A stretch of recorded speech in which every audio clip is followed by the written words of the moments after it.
جس کے دل میں خوف خدا ہے یہ بانشات رہتا ہے، کیونکہ کب موت آتی ہے کیا ہوتا ہے اس سے پرواہ نہیں ہوتی. یہ ڈرتا ہے تو اللہ سے ڈرتا ہے. اصل خوف جہنم کا خوف ہے، جہنم کی آگ کا خوف ہے. ایک روایت پڑھ رہا تھا، اس میں لکھا تھا کچھ اپنے غیروں کی بات نہیں کر رہا، کچھ بے عمل شیعہ 300 سال عالم برزخ میں جلتے رہیں گے. 300 سال. 300 سال کے بعد خدا اہل بیت کو اجازت دے گا کہ اب اس کی شفاعت کر سکتے. شفاعت تو ہونی ہے نا، لیکن کتنے سال بعد؟ تو فرمایا آؤ مجلس حسین میں توبہ کرو اپنے گناہوں سے، خطاؤں سے. خدا کہتا جب تک زندہ ہو مہلت ہے، روح نکل گئی مہلت ختم.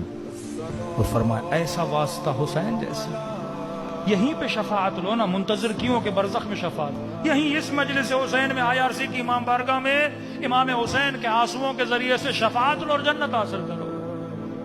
کہ خدا یہ بری عادت، یہ گناہ آج کے بعد ترک کروں گا، عاقلانہ زندگی گزاروں گا.